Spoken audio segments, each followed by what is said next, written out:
Oke, ketemu lagi di Rizky Astaya Ngajar. Oke, sebelum saya membacakan soalnya, saya sudah memberikan informasi di bagian komunitas bahwa jadwal CPNS itu akan segera dibuka pada sekitar bulan September nanti ya. Artinya bulan depan mudah-mudahan kita akan sama-sama melaksanakan tes seleksi CPNS. Buat teman-teman yang sedang berjuang mengikuti tes CPNS, saya doakan kalian supaya lulus. Amin.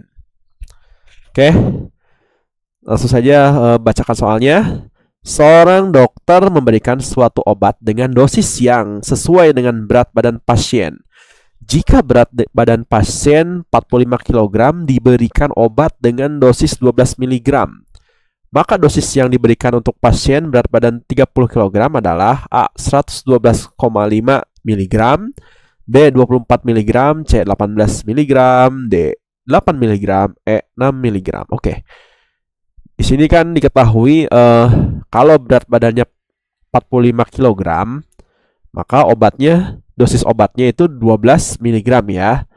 Gitu. Jadi kalau 45 dosisnya 12 mg. Tapi kalau 30 itu berapa ya? Nah, ini kan pasti dosisnya berkurang gitu kan. Kalau berat badannya berkurang di bawah dari segini, maka ini juga berkurang gitu kan. Artinya ini perbandingan senilai gitu kan. Coba enaknya gini saja. 45 dengan 30 sama-sama dibagi 5 ya. Sama-sama dibagi 15 saja. 45 dibagi 15 kan 3. 30 bagi 15 kan 2 gitu kan. Coba 3 ke 12 itu kan dikali 4 ya. Nah berarti 2 ke sini juga dikali 4. 2 kali 4 8. Sehingga jawabannya yang D ya. Oke, pilihan yang tepat adalah yang D. Seorang penjahit menerima pesanan untuk 200 anak panti asuhan yang jika dikerjakan 2 orang dibutuhkan waktu 21 hari. Berapa karyawan yang perlu dipekerjakan untuk menyelesaikan pesanan dalam waktu 2 minggu? A. 1 orang, B. 2 orang, C. 3 orang, D. 4 orang, E. 5 orang. Oke. 20 di sini kan 2 minggu ini boleh dirubah ke hari gitu. Atau gini aja, lebih enak lagi, yang 21 hari ini bisa dibuat dalam minggu. 21 hari itu berapa minggu sih? 3 minggu kan? Gitu. Karena kan satu hari aja 1 minggu 7 hari gitu. 1 minggu 7 hari. Berarti kalau 21 hari ya 3 minggu kan? Ya udah, kita buat aja perbandingannya. Ini kan kalau dikerjakan 2 orang dibutuhkan 3 minggu gitu kan. 3 minggu dibutuhkan 2 orang. Nah, kalau 2 minggu, maka katakanlah di sini P ya. P itu kan pekerja istilahnya. Coba lihat. Ini kan pasti pekerjanya bertambah kan gitu. Sedangkan yang ini waktunya berkurang. Artinya ini perbandingan terbalik ya. Gitu, perbandingan terbalik. Kalau perbandingan terbalik berarti kita kali lurus aja gini. Gitu ya. 3 kali 2 kan 6 sama dengan 2 kali P 2P. Sehingga P-nya sama dengan 6 bagi 2 berapa? 3 gitu. Sehingga jawabannya yang C ya. Oke, yang C. Nah, kalau soal yang panjang kayak gini, kalau pas tes itu langsung aja jangan dibaca full ya. Tapi langsung saja pahami pernyataannya, lalu cocokkan pilihan dengan pilihan jawaban. Nah, teman-teman ketika membaca pernyataan tersebut, carilah pilihan yang sudah pasti salah gitu, yang tidak sesuai dengan jawaban ini. Bukan cari jawaban yang benar gitu, tapi kita cari dulu jawaban yang kurang tepat, yang sudah pasti salah gitu, yang tidak sesuai dengan pernyataan di informasi soalnya. Coba, I dan M memiliki tinggi yang sama dan paling pendek dalam barisnya. Oke, jadi gini, kan yang namanya urutan itu kan ada dua bagian gitu kan. Ini, jadi dibagi dua ini ceritanya. Ini baris satu, ini baris dua gitu kan. Nah, katanya, nah di sini kan urutannya dari yang pendek ke yang tinggi ya. Nah, gitu. Dari yang pendek ke yang tinggi. Coba di sini I dan M memiliki tinggi yang sama dan paling pendek dalam barisnya. Berarti di sini I, di sini M gitu kan, atau bisa juga dibalik gitu kan. Coba cocokkan dengan pilihan jawaban. I dan M sama-sama di sebelah kiri, benar ya yang A ini. Coba I dan M sama-sama di sebelah kiri, yang B juga ada kemungkinan benar. Nah, yang C ini J dan M beda ya gitu. Berarti yang C ini sudah pasti salah gitu ya. Coba I dan M ini benar. Nah, yang E, nah ini juga tidak. Jawabannya sudah pasti salah gitu kan. Jadi cari dulu jawaban yang salah baru karena jawaban salah itu akan mengerucut ke jawaban yang benar gitu ya. Coba L satu baris dengan I. Nah, berarti tinggal ini kan, tinggal 3 pilihan lagi kan. Gitu. I dan L benar, I dan L benar, I dan L benar. Berarti tidak ada jawaban yang salah, ada kemungkinan ini benar. Coba P paling tinggi di barisnya sama dengan L. Berarti yang P bisa di sini atau bisa di sini gitu kan. P dan L itu paling kanan, harusnya sama-sama paling kanan gitu. Coba L dan P sama-sama paling kanan, benar. L dan O, ini salah ya yang B ini. Coba L dan P benar ya, berarti tinggal 2 jawabannya gitu. Coba kita teruskan lagi kalau belum ketemu lagi jawaban yang benar. J dan K berada dalam satu baris dengan I. JK benar, JK benar ya. Nah, berarti belum ada jawaban yang salah. Coba J, K, N, dan O memiliki tinggi yang sama. Oh, berarti kemungkinan gini. I, J, K, N, O gitu ya. Jadi urutannya J, K itu setara dengan N dan O gitu. Berarti yang A ya jawabannya gitu. Oke, pilihan yang tepat adalah yang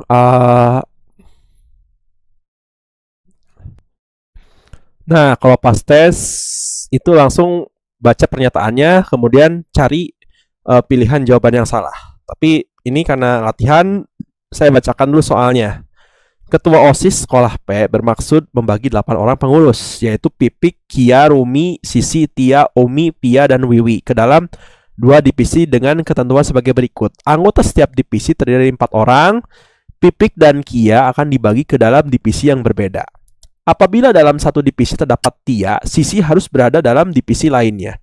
Umi dan Tia harus bergabung ke dalam satu tim. Pipik dan Rumi tidak dapat bekerja dalam satu divisi. Jika ketua OSIS memutuskan Pipik masuk ke dalam divisi 1, maka kemungkinan anggota divisi 1 adalah anggota setiap divisi terdiri dari 4 orang gitu. Nah, di pilihan jawaban ini semua kemungkinan benar ya. Gitu. Berarti cek yang pernyataan yang kedua ini. Pipik dan Kia akan dibagi ke dalam divisi yang berbeda. Artinya Pipik dan Kia nggak mungkin kan berada dalam satu divisi. Coba cek.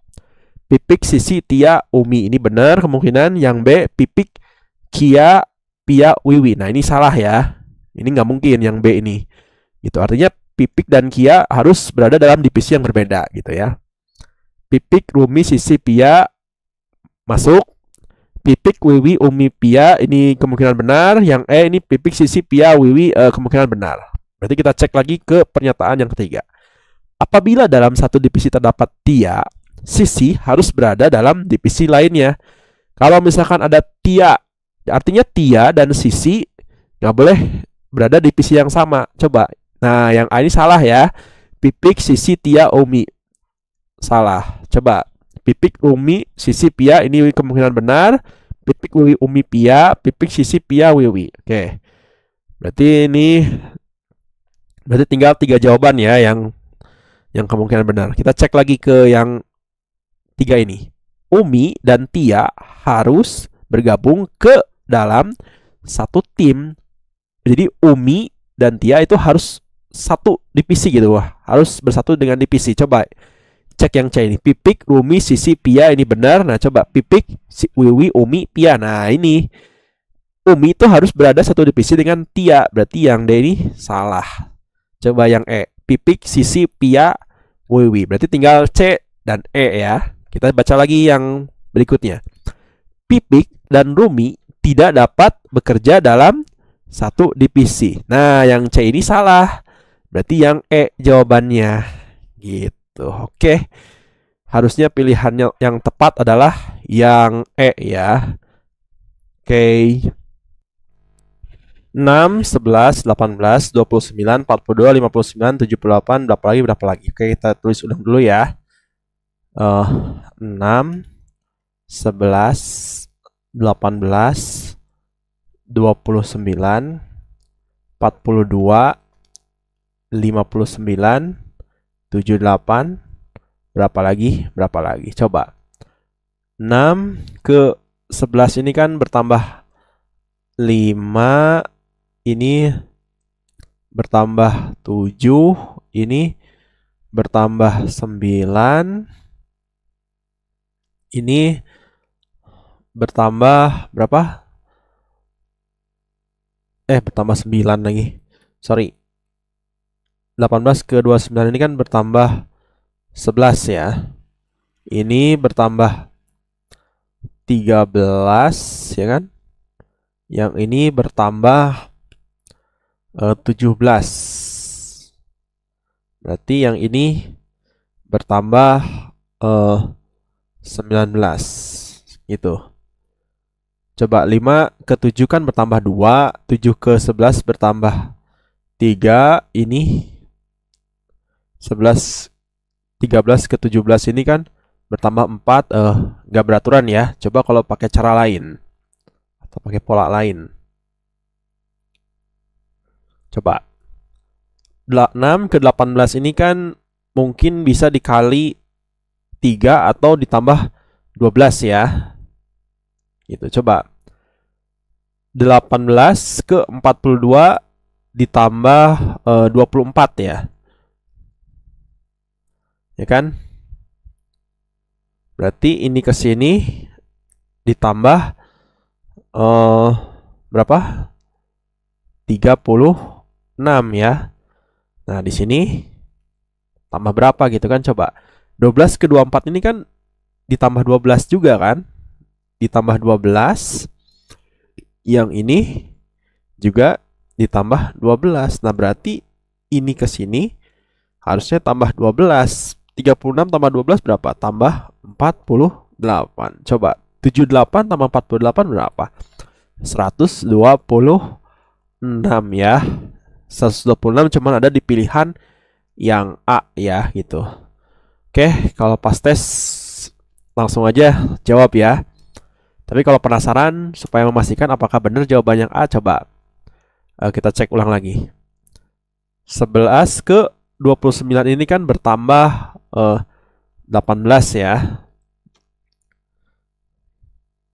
Terus 29 ke 59 ini kan bertambah 30 ya. Nah, berarti ini ke sini bertambah berapa gitu. Coba 18 ke 20 ini kan bertambah 12 juga kan? Berarti harusnya ke sini bertambah 12 lagi gitu. 30 tambah 12 berapa? 52. Nah, di sini tinggal masukin 59 tambah 52 berapa? 101. Bener ya? Gitu. Jadi jawabannya yang A. Oke, yang A.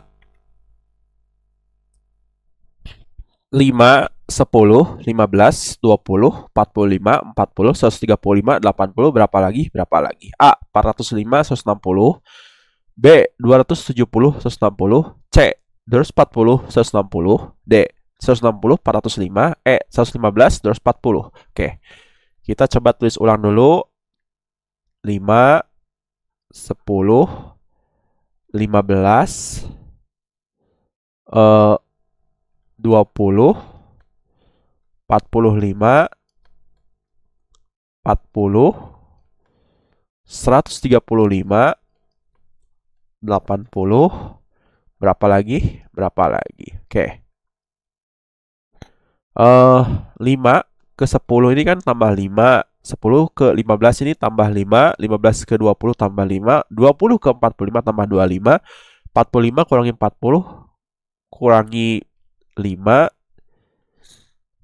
40 ke 135 ini tambah berapa? Tambah 25 nggak mungkin kan? Berarti bukan gini polanya ya. Coba kalau pakai pola lain. 5 ke 15 ini kan kali 3 atau bisa ditambah 10. Coba 15 ke 45 tambah 30. Berarti enaknya gini. 5 ke 15 ini kali 3, 15 ke 45 ini kali 3 ya kan? Gitu. Ini ke sini kalikan 3. 15 ke 45 kalikan 3. 45 ke 135 ini juga dikali 3 kan? Berarti ini ke sini dikalikan 3. Coba 135 kali 3 itu pasti ujungnya 5 ya. Antara yang A sama yang E gitu.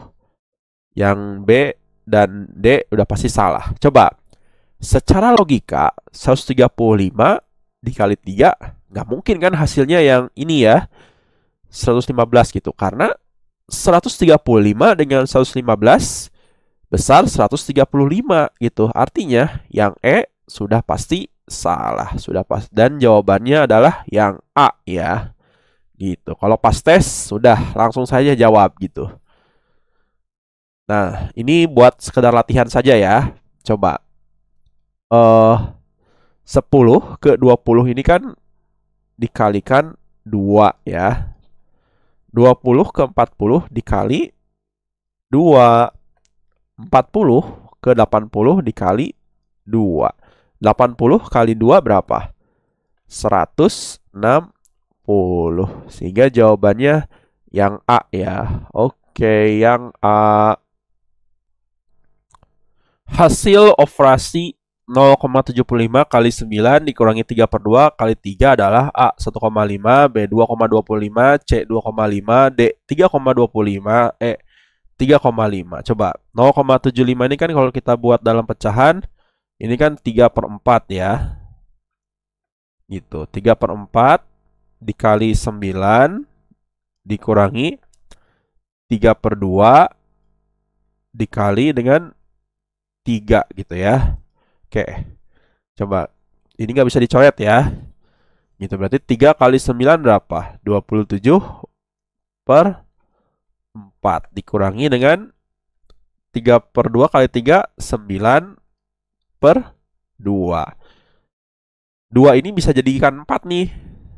Gimana caranya? Dikalikan 2. Atas juga dikalikan 2 gitu kan. Berarti 9 dikali 2 kan 18. 2 kali 2 4 gitu kan. Jadi 27 kurangi 18 berapa? 9 per 4 ya. 9 per 4, 8 bagi 4 aja 2 gitu kan. Berarti 2 sisa 1, 2 seperempat gitu ya. Atau 2,25 gitu kan. 2 seperempat aja 0,25 gitu. Berarti kalau 2 seperempat ya 2,25. Sehingga pilihannya yang B ya. Oke, yang B. Perhatikan tabel berikut. A. 3 kurangi 4 tambah 5 per 6. B. 2 kali 2 tambah seperempat. Manakah hubungan yang benar antara kuantitas A dan B berikut berdasarkan informasi yang diberikan? A. A kurang dari B. B. A sama dengan B. C. A lebih besar dari B. D. 3A kurang B. E. 2A kurang dari 3B. Yang D sama yang E ini udah pasti nggak mungkin ya. Karena sudah diwakilkan sama ketika pilihan jawaban ini. Soal ini sebenarnya bisa dijawab tanpa harus menghitung ya. Nah, gimana sih caranya tanpa harus menghitung begini? Coba perhatikan. Yang A ini kan 3 dikurangi 4. Yang kecil dikurangi yang besar, yang kecil dikurangi yang besar, itu hasilnya pasti negatif ya. Sedangkan yang kecil, ini kan ada 5/6. Yang kecil dibagi yang besar, itu pasti hasilnya 0, sekian sekian sekian. Tidak mungkin hasilnya 1 gitu, nggak mungkin. Kecuali sama dibagi yang sama. Kalau sama dengan yang sama pasti hasilnya 1 gitu. Tapi kalau kecil dibagi yang besar hasilnya 0, gitu. Nah coba 3 dikurangi 4 aja kan hasilnya -1 ya kan. Ditambah dengan 5/6. Nah 5/6 itu kan hasilnya 0, hasilnya gitu. Berarti kalau kita balik ini 0, sekian sekian sekian dikurangi dengan 1 gitu ya. Bisa juga ditulis seperti gini gitu. Nah, yang kecil dikurangi yang besar itu pasti hasilnya negatif. Sehingga yang A ini hasilnya negatif. Kalau kita bandingkan yang B ini. Ini kan ada pengali. 2 kali 2 perkalian lebih kuat daripada penjumlah. 2 kali 2 aja 4 ya kan. 4. Artinya tidak ada yang mengandung nilai negatif satupun.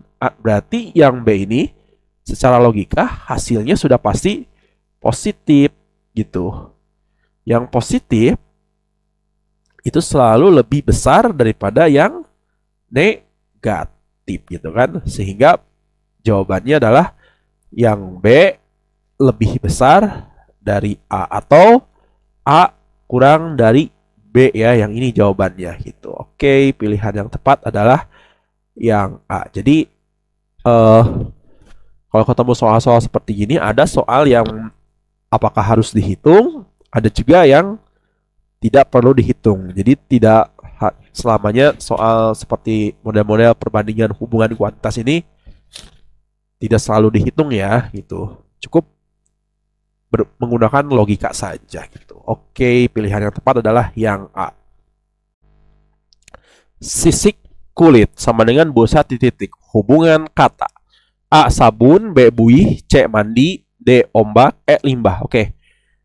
Sisik itu kan bisa dikategorikan kondisi gitu kan. Sebuah kondisi. Kulit itu bersisik ya. Bisa. Kulit itu kan nama bahan gitu ya. Kulit itu nama bahannya. Kalau sisik itu yang dialami gitu kan. Keadaan yang dialami istilahnya. Ini sisik gitu. Jadi sisik itu adalah keadaan yang dialami gitu. Keadaan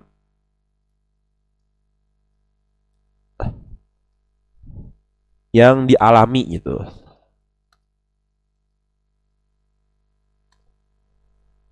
Kalau busa itu keadaan yang dialami apa? Buih ya kan? Gitu. Busa bisa juga berbentuk buih gitu. Jadi kulit berbentuk sisik sementara busa berbentuk buih ya. Tapi kan kulit dan busa itu kan nama bahannya gitu, nama bahannya gitu ya. Oke, jadi pilihan yang tepat harusnya yang B ya. Oke, yang B. Pasal undang-undang sama dengan ban titik. A. Mobil, B. Bundar, C. Hitam, D. Bengkel, E. Karet. Pasal merupakan bagian dari undang-undang. Pasal bagian dari undang-undang gitu. Jadi rumusnya bagian dari gitu kan, bagian dari titik gitu. Berarti kalau ban bagian dari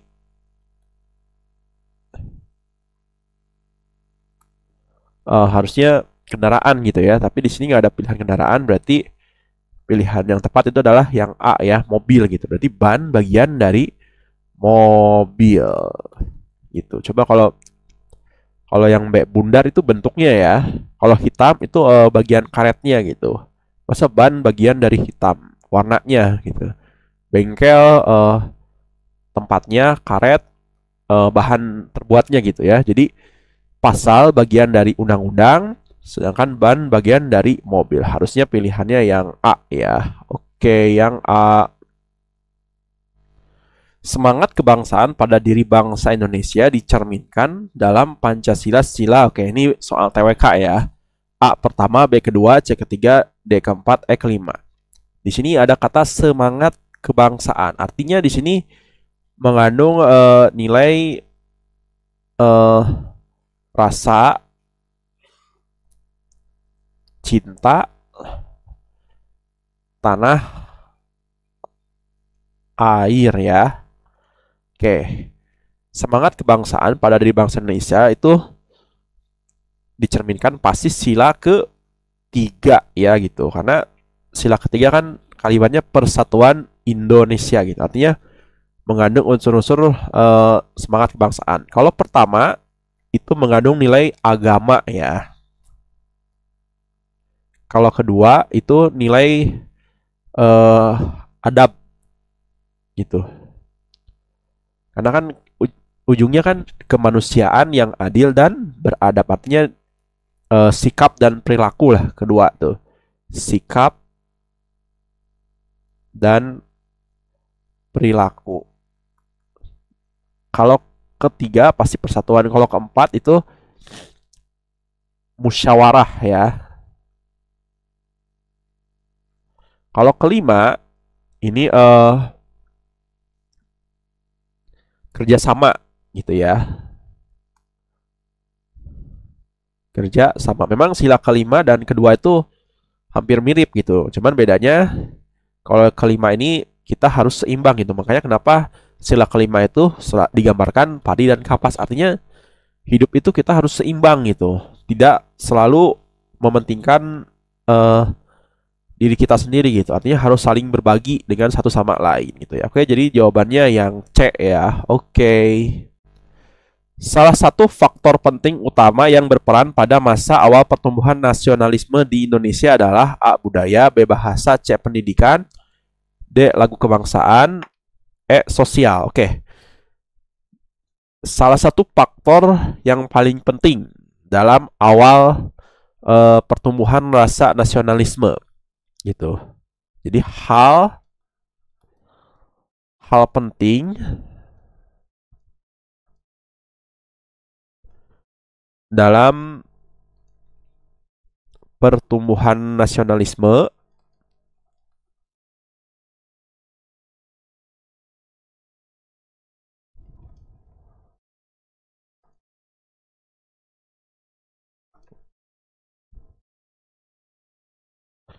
itu adalah bahasa ya.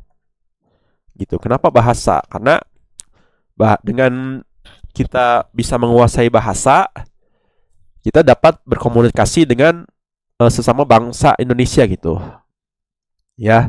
Jadi jawabannya adalah yang B. Oke, yang B. Perhatikan pernyataan berikut ini. 1. Mengakui adanya Tuhan Yang Maha Esa, gemar melakukan kegiatan kemanusiaan, suka menolong orang lain, selalu mementingkan kepentingan umum, bersikap adil terhadap sesama. Dari pernyataan tersebut yang mencerminkan sila kedua terdapat pada pernyataan A1 dan 2, B1 dan 3, C2 dan 3, D2 dan 5, E3 dan 4. Oke. Kalau yang nomor 1 ini mengakui adanya Tuhan Yang Maha Esa. Ini sila pertama ya, ketuhanan yang Maha Esa. Coba yang kedua. Gemar melakukan kegiatan kemanusiaan. Ini sila kedua ya. Nah, pertanyaannya di sini sila kedua. Berarti antara yang A, yang satu kan salah nih kan. Satu salah, yang 1 dan 3 kita cek dulu. Suka menolong orang lain. Ini salah gitu kan. Suka menolong orang lain. Ini sila kedua ya. Gitu. Berarti ya sudah. Jawabannya 2 dan 3 gitu kan, yang C ya. Gitu. Kalau pas tes langsung cepat jawab aja gitu. Coba, selalu mementingkan kepentingan umum. Ini bisa juga kalau tidak salah sila ketiga ya gitu. Kepentingan umum dan bangsa gitu kan. Coba kalau yang kelima ini, bersikap adil terhadap sesama, ini sila ke-5 ya gitu. Oke, jadi jawaban yang tepat di sini adalah 2 dan 3 yang C. Oke. Ancaman terhadap keutuhan wilayah dan kelangsungan hidup tidak hanya menjadi tugas dan tanggung jawab TNI, tetapi juga menjadi tugas dan tanggung jawab seluruh rakyat Indonesia.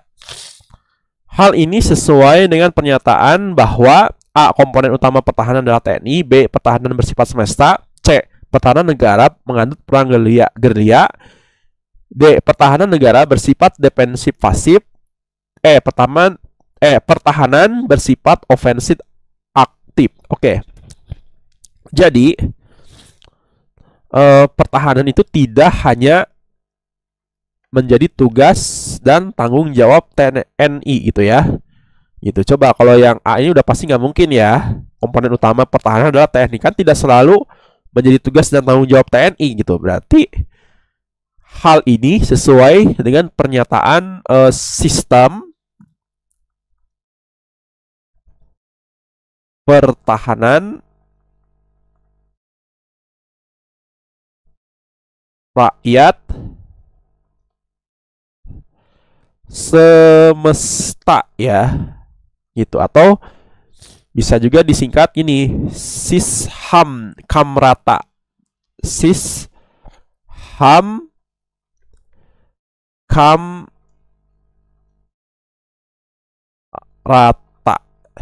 Nah, kayak gini ya gitu. Oke, jadi jawabannya yang ini ya, yang B, pertahanan bersifat semesta. Yang B. Oke, pilihan yang tepat adalah yang B. Nah, ini soal TWK penalaran ya. Oke. Silakan dicoba, dipelajari dan ditulis jawabannya di kolom komentar. Oke. Selamat mencoba.